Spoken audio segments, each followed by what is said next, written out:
안녕하세요, 여러분. 오늘 제가 들려드릴 이야기는 대전 외곽에서 일어난 실화를 바탕으로 한 것입니다. 주인공은 박선영 씨, 올해 59세이신데요. 적지 않은 나이에도 동네 어르신들의 머리를 손질해드리며 작은 미용실을 운영하고 계신 분이었습니다. 선영 씨는 대전 외곽의 2층 단독주택에 사시는데 1층에는 작은 미용실을 운영하고 계셨어요. 동네 할머니들이 파마하러 오시거나 머리 깎으러 오시면 언제든 웃는 얼굴로 맞아주시는 그런 분이셨죠. 2층에는 아들 도연이와 며느리 미라 씨, 그리고 중학생 손자 준호가 함께 살고 있었습니다. 선영 씨의 하루는 새벽 6시에 시작됩니다. 먼저 1층 미용실을 정리하고 가위와 드라이어를 점검하죠. 그리고 나서 2층 가족들 아침 준비를 도와주시는 게 일상이었어요. 준호야, 아침 먹고 가야지. 할머니가 미역국 끓여놨어. 할머니, 저 늦었어요. 그냥 빵 하나 들고 갈게요. 안 돼, 성장기인데 제대로 먹어야지. 선영 씨는 항상 이런 식이었어요. 가족들을 먼저 챙기고 본인은 나중에. 미용사 생활 40년 동안 다른 사람을 돌보는 게 몸에 밴 분이셨거든요. 아들 도연 씨는 몇 년 전 사업에 실패한 후로 집에서 이런저런 일을 알아보고 있었어요. 하지만 빚이 상당했고 채권자들의 독촉이 끊이지 않았죠. 며느리 미라 씨는 솔직히 말씀드리면 체면을 중요시하는 스타일이었어요. 어머니, 준호 음악 학원비 이번 달도 부탁드려요. 피아노 레슨이랑 성악까지 하니까 50만 원 정도. 그래. 우리 준호가 음악에 재능이 있다니까 당연히 해야지. 선영 씨는 매달 손자 교육비는 물론이고 생활비도 상당 부분 보태주고 계셨어요. 미용실로 버는 작은 수입, 그리고 평생 모아둔 적금으로요. 동네 사람들은 선영 씨를 정말 좋아했어요. 미용실에서 머리 깎으면서도 다양한 이야기를 들어주고 고민 상담도 해주시거든요. 선영이 언니, 손기술이 진짜 좋아. 우리 동네에서 제일이야. 아이고, 뭘. 평생 해온 일인데 이 정도는 해야지. 그런데 언니는 자식들이 참 효자네. 2층에서 같이 살고. 이웃 박 씨 할머니의 말이었어요. 선영 씨는 웃으면서 대답하셨죠. 그래, 가족이니까 당연히 도와줘야지. 하지만 그게 화근이었어요. 선영 씨는 다른 사람은 그렇게 세심하게 돌보면서 정작 본인의 권리나 재산 관리는 소홀했거든요. 문제는 올해 봄부터 시작됐어요. 도연 씨가 새로운 사업을 한다면서 목돈이 필요하다고 했거든요. 엄마, 이번엔 확실해요. 지인이 소개해준 건데 투자금만 있으면 대박이라니까요. 아들아, 엄마가 뭘 모르는 줄 알아. 지난번에도 그렇게 말하더니. 이번은 달라요. 제발 한 번만 더 믿어주세요. 선영 씨는 고민이 많았어요. 아들이 성공했으면 좋겠는 마음은 있었지만 이미 몇 번 실패를 겪었거든요. 그래서 일단은 거절했죠. 그런데 며느리 미라 씨의 태도가 조금씩 달라지기 시작했어요. 어머니, 요즘 미용실 운영하는 거 힘드시죠? 나이도 있으신데. 아니야, 괜찮아. 동네 어르신들이 찾아오시니까 보람도 있고. 그래도 너무 무리하지 마세요. 저희가 걱정돼서요. 말은 걱정이라고 했지만 선영 씨는 뭔가 이상함을 느꼈어요. 며느리가 유독 미용실 수입이나 적금 통장에 관심을 많이 보이거든요. 그러던 어느 날 미라 씨가 가족 여행 이야기를 꺼냈어요. 어머니, 우리 가족 여행 좀 가려고 해요. 준호가 곧 고등학생 되는데 추억도 만들어주고 싶고. 좋지, 좋아. 어디로 갈 건데? 제주도로 3박 4일 정도 생각하고 있어요. 항공료랑 숙박비 해서 한 200만 원 정도 들 것 같아요. 선영 씨는 흔쾌히 카드를 내주셨어요. 가족들이 즐거운 시간을 보내면 좋겠다 싶어서요.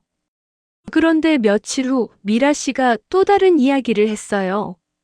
어머니, 죄송한데 어머니는 이번 여행에 빠지시는 게 어떨까요? 응? 왜? 그게. 준호가 사춘기라서 할머니랑 같이 있으면 좀 어색해 하거든요. 그리고 어머니 무릎도 안 좋으시고. 선영 씨는 순간 당황했어요. 여행비는 본인이 내면서 본인은 빼고 가겠다는 건가요? 그럼 내가 안 가도 되니까 돈은 조금 덜 써도 되지 않을까? 아니에요. 어머니 몫으로 좀 더 좋은 호텔에서 묵으려고요. 어머니가 주신 마음 헛되이 하고 싶지 않아서요. 이때부터 선영 씨 마음에 작은 가시가 박혔어요. 뭔가 이상하다는 느낌이었죠. 여행을 며칠 앞둔 어느 날 선영 씨는 우연히 충격적인 사실을 알게 됐어요. 평소 가족들이 본인 앞에서 통화할 때 좀 조심스러워하는 게 이상해서 살짝 엿들었거든요. 도연 씨가 누군가와 통화하고 있었어요. 네, 집 담보로 대출 받는 거 가능하죠? 어머니 명의긴 한데. 동의는 받을 수 있어요. 어머니가 워낙 아들 말씀을 잘 들으셔서. 선영 씨는 순간 머리가 하얘졌어요. 본인 모르게 집을 담보로 대출을 받으려고 했던 거예요. 그날 저녁 선영 씨는 조심스럽게 물어봤어요. 도연아, 혹시 집 담보로 뭔가 하려고 하는 거야? 그게. 엄마 사실은. 도연 씨가 머뭇거렸지만 결국 솔직하게 말했어요. 빚이 생각보다 많고 채권자들이 점점 강하게 독촉하고 있다는 것. 그래서 집을 담보로 대출을 받아서 일단 빚을 정리하고 새로운 사업으로 갚아나가겠다는 계획이었대요. 엄마 걱정하지 마세요. 절대 집을 잃게 하지 않을게요. 제가 책임져요. 하지만 선영 씨는 이미 미용사로 일하면서 많은 가정을 봤어요. 미용실에 오시는 분들 중에 이런 식으로 시작해서 결국 집을 잃고 길거리로 나앉는 가족들을 수도 없이 봤거든요. 아들아, 그건 너무 위험해. 집은 우리가 살 곳인데. 엄마는 걱정만 하시네요. 저 혼자 해결할게요. 그날 밤 선영 씨는 잠을 이룰 수가 없었어요. 평생 가족을 위해 희생했는데 결국 본인의 집마저 위험에 빠뜨리려고 하는 건가요? 다음 날 더 충격적인 사실을 알게 됐어요. 미라 씨가 친구와 통화하는 걸 우연히 들었거든요. 시어머니가 너무 간섭이 심해서 답답해 죽겠어. 여행도 같이 가겠다고 하고. 솔직히 우리끼리 편하게 다녀오고 싶은데. 그럼 안 모시고 가면 되잖아. 그럼 돈은 누가 내? 시어머니 돈으로 가는 거라서 어쩔 수 없이 말 돌려서 빼려고 하는 거야. 선영 씨는 가슴이 무너지는 느낌이었어요. 본인을 단순히 돈 내는 기계 정도로 생각하고 있었던 거예요. 여행 출발 하루 전 선영 씨는 마지막으로 가족들과 진솔한 대화를 시도했어요. 도연아, 미라야.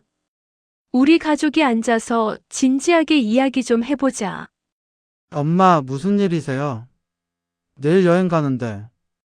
그 이야기야. 엄마가 돈은 내고 엄마는 빼고 가겠다는 게 말이 되니? 미라 씨가 당황하며 대답했어요. 어머니 그게 아니라. 어머니가 불편하실까 봐서.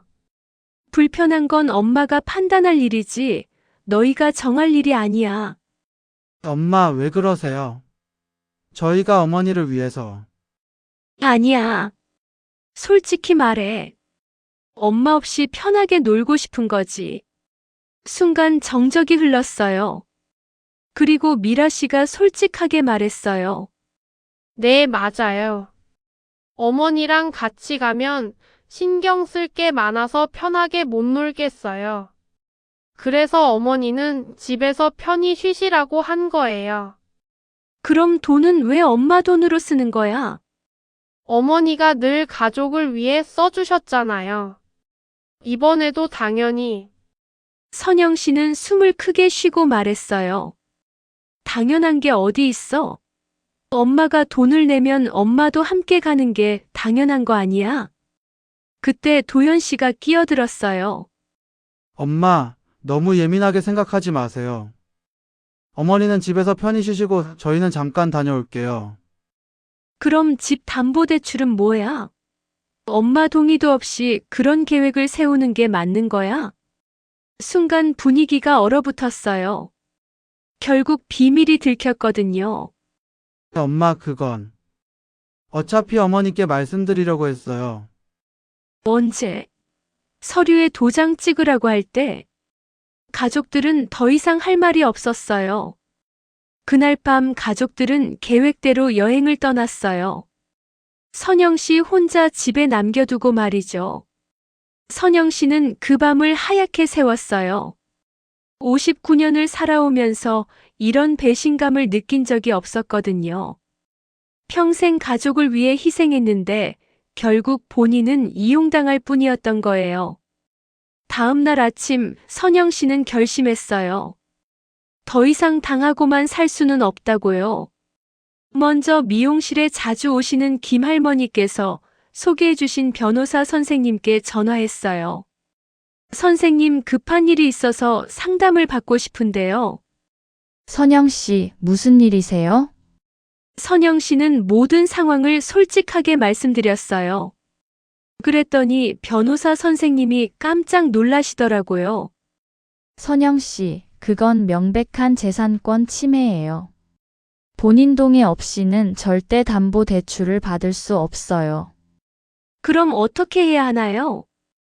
일단 은행에 연락해서 대출 신청이 들어왔는지 확인해 보시고, 만약 있다면 즉시 철회 요청하세요. 그리고 집 소유권 관련 서류도 다시 정리하는 게 좋겠어요. 선영 씨는 바로 은행에 전화했어요. 정말로 본인 명의로 담보대출 신청이 들어와 있었거든요. 대출 신청 철회해 주세요. 제가 직접 신청한 게 아니에요. 네, 알겠습니다. 처리하겠습니다. 그리고 선영 씨는 한 가지 더 결정했어요.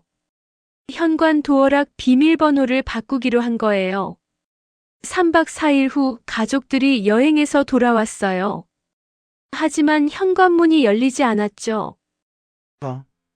비밀번호가 왜 안 되지? 도연 씨가 당황해서 초인종을 눌렀어요. 엄마, 문 좀 열어주세요. 비밀번호가 안 되네요. 하지만 선영 씨는 문을 열어주지 않았어요. 도연아, 미라야. 엄마와 진지한 대화를 해야겠어. 뭘 대화해요? 일단 문부터 열어주세요. 짐도 무겁고. 아니야. 여기서 이야기하자. 선영 씨는 창문을 조금 열고 말했어요. 너희들이 여행 가는 동안 엄마가 많이 생각해 봤어. 그리고 결정한 게 있어. 엄마, 무슨 소리예요? 문부터 열고 이야기해요. 은행에서 연락 왔더라. 집 담보로 대출 신청이 들어왔다고. 엄마 동의도 없이. 순간 도연 씨와 미라 씨의 얼굴이 굳었어요. 엄마, 그거는 나중에 설명드릴게요. 나중에가 언제야? 서류에 도장 찍으라고 할 때.